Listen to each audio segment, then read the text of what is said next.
Hello and welcome back. आज discuss करेंगे power का लॉ नंबर 2 जो कि है never put too much trust in friends and learn how to use enemies. यानी दोस्तों पर बहुत ज्यादा भरोसा मत करो और अपने दुश्मनों को इस्तेमाल करना सीखो। दोस्तों ये वीडियो बहुत ज्यादा लंबा ना हो जाए इसीलिए इसे 2 पार्ट में डिवाइड कर दिया गया है। ये पार्ट 1 है and I request you all कि आप पार्ट 2 भी जरूर देखें क्योंकि तभी इस लॉ को आप बेहतर तरीके से समझ पाएंगे। तो चलिए शुरू करते हैं आज का वीडियो। दोस्तों जिंदगी के सफर में हमें दोस्त मिलते हैं और ना चाहते हुए भी कुछ दुश्मन हम बना ही लेते हैं। दोस्तों पर हम जी जान लुटा देते हैं और दुश्मनों से जितना हो सके सावधान रहते हैं। पर एक बात तो 100% माननी पड़ेगी कि दुश्मनों से भी खतरनाक वो लोग होते हैं जो आते तो दोस्त बन के हैं पर उनके इरादे दुश्मनों से भी ज्यादा खतरनाक होते हैं। कोई भी इंसान कितना ही ताकतवर क्यों ना हो, ऐसे लोगों का सिर्फ एक वार उन्हें जड़ से खत्म कर सकता है क्योंकि ये लोग हमारी ताकत के साथ साथ हमारी कमजोरियों को भी बड़ी अच्छी तरह समझते हैं और इन्हीं कमजोरियों का फायदा उठाकर ये हमें आसानी से कुचल देते हैं। ऐसा ही कुछ हुआ माइकल के साथ। ये कहानी शुरू होती है बाइजेंटाइन एम्पायर से। माइकल सिर्फ 2 साल का था जब उसके फादर और बाइजेंटाइन एम्पायर के सम्राट थियोफिलस की मौत हो जाती है। सम्राट की मौत के कुछ समय बाद ही माइकल 3 को गद्दी पर बिठा दिया जाता है। अब क्योंकि माइकल बहुत छोटा था इसीलिए उसके अंकल बार्डस ने राजकाज की सारी जिम्मेदारियां उठानी शुरू कर दी। बार्डस कोई आम इंसान नहीं था, वो बहुत ज्यादा इंटेलिजेंट और बहुत एम्बिशियस था पर साथ ही बहुत हाई वैल्यू पर्सन भी था। अगर वो चाहता तो बड़ी आसानी से छोटे माइकल से गद्दी छीनकर खुद राजा बन सकता था पर उसने ऐसा नहीं किया। वो जब तक जिंदा रहा उसने माइकल का साथ दिया। धीरे धीरे माइकल बड़ा होने लगा और एक राजा के तौर पर अपनी जिम्मेदारियां संभालने की कोशिश करने लगा। पर माइकल अभी भी बहुत यंग था, साथ ही इनएक्सपीरियंस और नादान भी, और उसके चारों ओर लालची मतलबी चालाक लोगों की एक भीड़ थी जो उससे मौका मिलते ही सत्ता हड़प लेना चाहती थी। इस समय माइकल को किसी ऐसे इंसान की जरूरत थी जिस पर वो भरोसा कर सके, जो उसे सही रास्ता दिखा सके और उसका काउंसलर बन सके। एंड डेफिनेटली इस रोल के लिए बार्डस परफेक्ट था पर इसके बावजूद माइकल ने चुना बाइसिलियस को।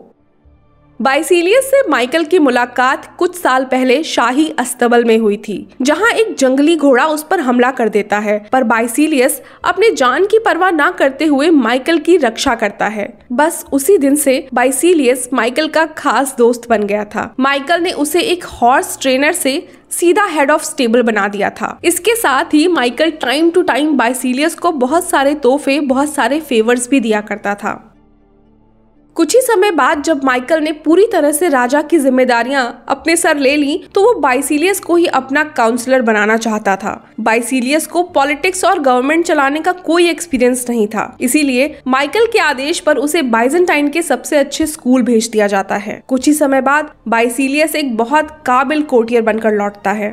अब माइकल सम्राट था और बाइसिलियस उसका काउंसलर मतलब सलाहकार बन चुका था। स्टेट के हर छोटे बड़े डिसीजन माइकल बाइसिलियस की सलाह पर ही लेता था। माइकल अब बाइसिलियस को सिर्फ दोस्त नहीं एक भाई समझता था और उसी तरह से उससे व्यवहार भी करता था।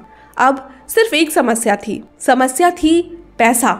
बाइसिलियस का पैसे के प्रति कभी मन ही नहीं भरा। माइकल ने कई बार उसकी सैलरी डबल यहाँ तक कि ट्रिपल भी करी, फिर भी उसे संतोष नहीं हुआ। पैसों के लिए बाइसिलियस की भूख बढ़ती ही जा रही थी। मगर ये तो कुछ भी नहीं था। बाइसिलियस ने असली खेल तो अभी शुरू भी नहीं किया था। बार्डस अब आर्मी का हेड बन चुका था। बाइसिलियस ये अच्छी तरह जानता था कि जब तक बार्डस है वो कुछ नहीं कर सकता, इसीलिए उसने बार्डस के खिलाफ राजा को भड़काना शुरू कर दिया। उसने माइकल को ये यकीन दिलाना शुरू कर दिया कि बार्डस उसे मारकर उसके राज्य को, उसके सिंहासन को हड़पना चाहता है और बाइसिलियस पर अंधा यकीन करके माइकल बार्डस को यानी अपने अंकल को ही मारने का हुक्म दे देता है। बाइसिलियस खुद अपनी तलवार से उसका गला काट देता है। बार्डस की मौत हो जाने के बाद बाइसिलियस माइकल से कहता है कि वो उसे आर्मी का हेड बना दे ताकि वो सारे लोगों पर, राज्य पर नजर रख सके। माइकल एक बार फिर से अपने प्यारे दोस्त की ख्वाहिश पूरी कर देता है। अब बाइसिलियस के पास पैसे के साथ साथ ताकत भी थी, वफादार लोग भी थे। वो सब था जो खुद राजा होने के बावजूद माइकल के पास नहीं था। कुछ सालों बाद स्टेट में पैसे की तंगी हो जाती है। राजा होने के नाते माइकल बाइसिलियस को वो पैसे शाही खजाने में वापस जमा करने को कहता है जो कुछ साल पहले उसने राज्य से उधार लिए थे। बाइसिलियस पैसे देने से साफ मना कर देता है और राजा को हंस के इस तरह से देखता है मानो वो कोई तुच्छ गिरा हुआ इंसान हो।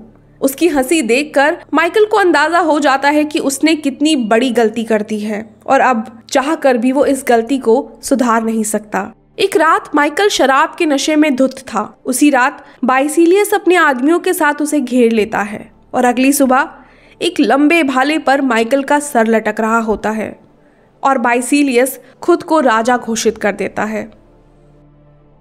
और इसी के साथ ये कहानी यहीं खत्म होती है। दोस्तों, माइकल की सबसे बड़ी गलती ये थी कि उसने अपने दोस्त बाइसिलियस पर अंधा भरोसा किया। उसके ऊपर जो भी एहसान किए उसका कभी भी उसे एहसास नहीं दिलाया। इसीलिए बाइसिलियस को ऐसा लगने लगा था कि वो सब कुछ अपनी काबिलियत, अपनी मेहनत के दम पर हासिल कर पाया है। उसने माइकल के एहसान को कभी समझा ही नहीं, उसे कभी अहमियत ही नहीं दी। दोस्तों, दोस्ती और प्यार दो ऐसे इमोशंस हैं जो इंसान को अंधा कर देते हैं। कोई कितना ही समझाए, अक्सर लोग ये सुनना भी पसंद नहीं करते हैं कि उनका दोस्त उन्हें धोखा दे सकता है। माइकल भी ऐसे ही मासूम लोगों की तरह था। वो तब तक बाइसिलियस पर यकीन करता रहा जब तक उसने माइकल का गला पूरी तरह नहीं काट दिया। हमारे आसपास आज भी ऐसे बहुत से माइकल हैं जो दोस्ती में, प्यार में पड़कर अपना सब कुछ गंवा चुके हैं। और इससे भी ज्यादा दुख की बात यह है कि बाइसिलियस जैसे लोग आज भी उन्हें बर्बाद करके मक्कारी और झूठ से बने रथ पर सवार होकर आगे बढ़ते जा रहे हैं। दोस्तों, ये था आज का वीडियो। आज हमने जाना पावर के लॉ नंबर 2 का पहला पार्ट। दूसरे पार्ट में हम देखेंगे कि किस तरह से हम अपने दुश्मनों को अपने फायदे के लिए इस्तेमाल कर सकते हैं। तो मिलते हैं अगले वीडियो में। तब तक के लिए अपना बहुत सारा ख्याल रखें। Have a nice day. Bye bye.